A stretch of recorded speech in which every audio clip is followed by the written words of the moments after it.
हमारी चूँकि स्थिति भी उतनी अच्छी नहीं थी, तो हमारे मन में हमेशा ये होता था कि हमें कुछ ना कुछ करना ही है। और मैंने अपना 100% अपने जो हो सकता था मुझसे वो मैंने किया।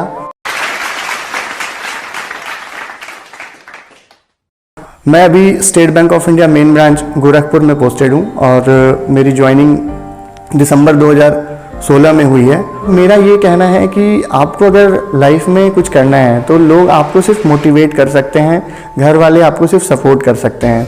बाकी आपको जो भी करना है आपको खुद के मेहनत से ही करना होता है।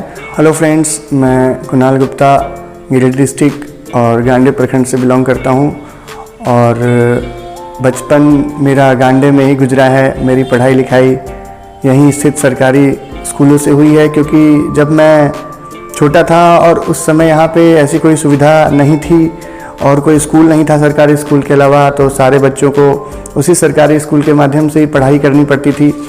और चूँकि मैं बहुत साधारण फैमिली से बिलोंग करता हूँ, हमारी जॉइंट फैमिली है और बचपन से मैं जॉइंट फैमिली में रहा हूँ और हमेशा से चाचा का सहयोग रहा है, पापा का सहयोग रहा है हर चीज़ में। और चूँकि पढ़ाई में मैं बहुत अच्छा तो नहीं था लेकिन अच्छा था और हमेशा से था कि जो करना है अपने दम पे ही करना है। तो बस ऐसे ही हमारी छोटी सी एक जर्नी है जो मुझे मौका मिला है आप सबसे शेयर करने का। मैं राइजिंग झारखंड और अतीन भैया का बहुत बहुत धन्यवाद करना चाहूँगा और बहुत आभारी हूँ तहे दिल से जो उन्होंने मुझे इस काबिल समझा कि मैं अपनी जर्नी आप सबों को बता सकूँ। मैं अभी state bank of India main branch Gorakhpur में पोस्टेड हूँ और मेरी ज्वाइनिंग दिसंबर 2016 में हुई है और तब से मैं स्टेट बैंक में ही हूँ। उससे पहले मेरी पढ़ाई गिरिडीह कॉलेज से मैंने 12th की थी। 12th करने के बाद आगे की पढ़ाई के लिए रायपुर चला गया था और रायपुर से दुर्गा महाविश्वविद्यालय से मैंने अपनी ग्रेजुएशन कंप्लीट करी। रायपुर में मुझे बहुत कुछ सीखने को मिला, अच्छा शहर था, बहुत सारे लोगों से मिला, वहाँ पे मुझे नई नई चीज़ें सीखने को मिली और मुझे वहाँ एक चीज़ का अनुभव हुआ कि आपको अपने जीवन में जो भी करना है वो अपने दम पे करना है। आपके परिवार और बाकी लोगों का आपके साथ सपोर्ट हो सकता है, वो जाहिर सी बात है, वो चाहते हैं कि आप अपने लाइफ में कुछ कर लें, लेकिन आपको कुछ करने के लिए आपके अंदर एक इच्छा शक्ति होनी चाहिए, तभी आप अपने लाइफ में कुछ कर सकते हैं। और मैं आपको बताना चाहूँगा कि ग्रेजुएशन करने के जस्ट बाद जब मैं पटना गया तो बाकी सारे स्टूडेंट्स को देखा वहाँ पे, तो चूँकि मेरी स्थिति फाइनेंशियल कंडीशन उतनी अच्छी नहीं थी घर की कि मैं बहुत ज़्यादा समय तक वहाँ रह सकता था। और जो पैसे मेरे पापा के पास थे उन्होंने मुझे एक साथ पूरे पैसे दे दिए थे। मुझे ये ध्यान है उस समय मेरा अकाउंट तो नहीं था, तो पापा ने अपना ATM कार्ड मुझे दिया और मैं पटना में गया। स्टार्टिंग में जिस रूम में मैं रहना शुरू किया वहाँ भी काफ़ी स्टूडेंट थे और उन सब से मुझे बहुत कुछ सीखने को मिला। स्टार्टिंग डेज में मुझे जहाँ तक ध्यान है कि मैंने एक गलती ये करी कि मैंने किसी के गाइडेंस लेने की ज़रूरत नहीं समझी और या फिर मुझे कोई वैसा मिल नहीं पाया जो मुझे गाइड कर सके। तो पहले 6-7 महीने साल भर का टाइम जो था जिसमें मैं बस पढ़ाई करता रहा, लेकिन मुझे ये समझ में नहीं आ रहा था कि मुझे कैसे क्या करना है। और जाहिर सी बात है क्योंकि गवर्नमेंट एग्ज़ाम्स जितने भी कॉम्पिटिटिव एग्ज़ाम्स होते हैं उनमें कंपटीशन बहुत ज़्यादा है और उस कंपटीशन के कारण वहाँ पे सरवाइव करने के लिए, उन लोगों से कॉम्पीट करने के लिए आपको मेहनत बहुत करनी पड़ती है। फाइनली कुछ समय पटना में बिताने के बाद मुझे हमारे घर के पास के एक भैया मिले जिन्होंने मुझे सजेस्ट किया कि आप कोई ऑनलाइन या फिर ऑफलाइन टेस्ट सीरीज़ ज्वाइन कर लो। और फिर मैंने उनके कहने पे टेस्ट सीरीज़ ज्वाइन की और चूँकि मेरे पास पैसे बहुत लिमिटेड थे तो मैंने बैंकिंग की तैयारी इसलिए शुरू करी क्योंकि लोगों का ये कहना था कि बैंकिंग में आप आसानी से वैकेंसी ज़्यादा आती है और उनका प्रोसेस लंबा है, मतलब जल्दी हो जाता है। इस वजह से मैंने बैंकिंग फील्ड को प्रीफर किया और स्टार्टिंग से एग्ज़ाम्स तो मेरे हो जा रहे थे, किसी में प्री हो जा रहा था, फाइनल इंटरव्यू नहीं होता था, कई में मेंस देने के बाद कट ऑफ कम रह जाते थे तो इंटरव्यू के लिए कॉल नहीं आता था, तो दिक्कतें होती थी। कभी कभी हम बहुत ज़्यादा निराश भी हो जाते थे कि पता नहीं क्या होगा। और जैसे जैसे साल बीत रहा था, एक साल बीत गया था, दूसरे साल की ओर हम थे, तो हमारे एक वहाँ पे पटना में एक सर थे, लालजी मैथ सेंटर, वहाँ के जो टीचर थे उन्होंने हमेशा हमें एक बात सिखाई कि पटना में 3 तरह के लोग आते हैं। पहले जो लोग आते हैं वो इसलिए आते हैं कि उन्हें पेरेंट्स ये कह के भेजते हैं कि एक बार कोशिश कर लो, शायद हो जाए। दूसरे जो बच्चे आते हैं उन्हें लगता है कि अब जो पहले टाइप के बच्चे होते हैं उनको तो पता होता है कि हमें जाके सिर्फ कोशिश करनी है, हो गया तो ठीक है, नहीं हुआ तो घर वाले तो हैं ही। दूसरी बार में उन्होंने कहा कि जो दूसरे बच्चे होते हैं उनका ये होता है कि सब लोग जा रहे हैं तो हम भी चल के देखते हैं, शायद हमारा भी हो जाए। वो दूसरों को देख के आते हैं। और सर का कहना था जो तीसरे टाइप के बच्चे होते हैं वो हमेशा ये सोच के आते हैं कि हम पटना अगर जा रहे हैं तो हमें नौकरी ही करनी है, हमें कुछ ना कुछ करना है लाइफ में। और कई बार हम जब फ्रस्ट्रेट हो जाते थे, कई बार लगता था सर क्या होगा, तो जब हम सर से एक बार पूछने गए कि सर समझ नहीं आ रहा है क्या होगा, इतना टाइम हो गया, कोई एग्ज़ाम नहीं हो पा रहा है फाइनल, तो सर ने एक बात कही कि अगर आप लोग जैसे बच्चों का नहीं होगा तो किसी का नहीं होगा।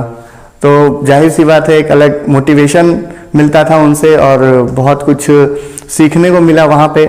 उसके बाद फिर मैंने एग्ज़ाम्स, उसके बाद स्टेट बैंक ऑफ इंडिया का पेपर दिया 2016 में क्लरिकल का, जिसमें फाइनली मेरा सिलेक्शन हो गया। और मुझे ध्यान है कि जिस दिन उसका रिजल्ट आना था उस दिन मैं अपने दूसरे किसी एग्ज़ाम के लिए, एक एग्ज़ाम मेरा दिन में था बिहार शरीफ में, जिसमें मैं प्री का एग्ज़ाम दे के और फिर रात की ट्रेन पकड़ के मुझे जमशेदपुर जाना था, वहाँ पे दूसरे किसी एग्ज़ाम का मेंस था। तो मैं जब ट्रेन में था, मेरे बाकी साथी थे पूरे ट्रेन में, क्योंकि बिहार से जब भी कोई एग्ज़ाम के लिए बच्चे जाते हैं तो वहाँ इतनी भीड़ होती है ट्रेन में कि आपको पूरे जिस भी कोच में आप होंगे वहाँ सिर्फ आपको स्टूडेंट ही नजर आएंगे।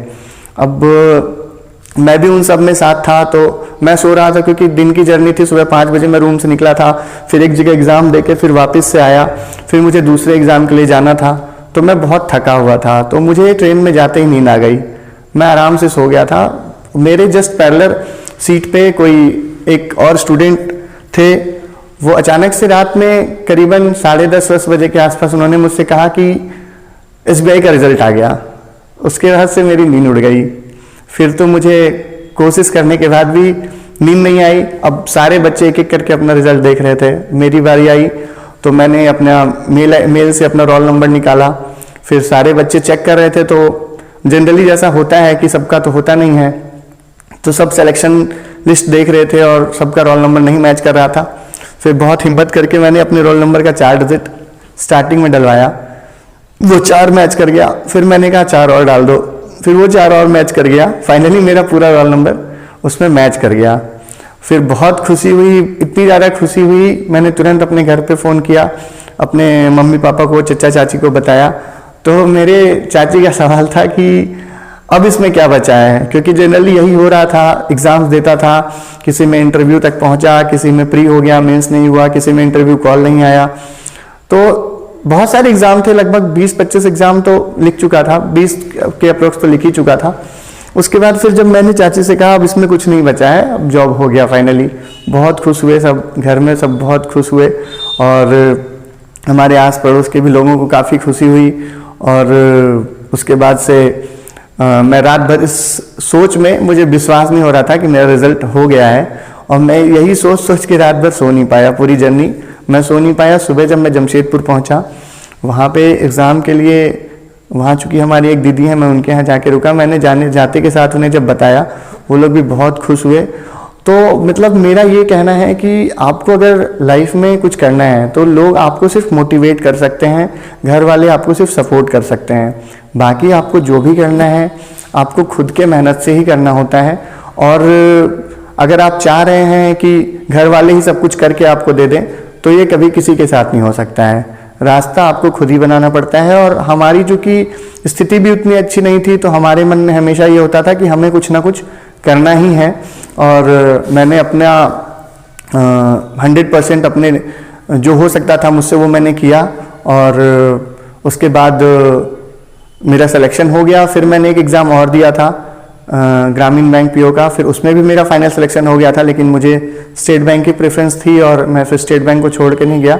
और अभी मैं ठीक हूँ, अपने जॉब से बहुत सेटिस्फाइड हूँ और मुझे लगता है कि इसी जॉब की वजह से मेरा जो स्टेटस है इस समय सोसाइटी में और बाकी लोगों के बीच वो चेंज हो जाता है जब आप अच्छी जगह पे पहुंच जाओ, और घर वाले बहुत खुश रहते हैं। और मैं भी इस वजह से अपने मदर फादर के लिए और घर वालों के लिए, चाचा चाची के लिए कुछ कर पा रहा हूँ। और यही छोटी सी मेरी लाइफ है। मैं बहुत बहुत धन्यवाद करना चाहूँगा अगेन राइजिंग झारखंड को कि उन्होंने मुझे इसके लिए बुलाया, और मैंने अपना छोटा सा जो मेरे साथ जो व्यतीत हुआ था मैंने आप सबों के बीच शेयर किया। धन्यवाद।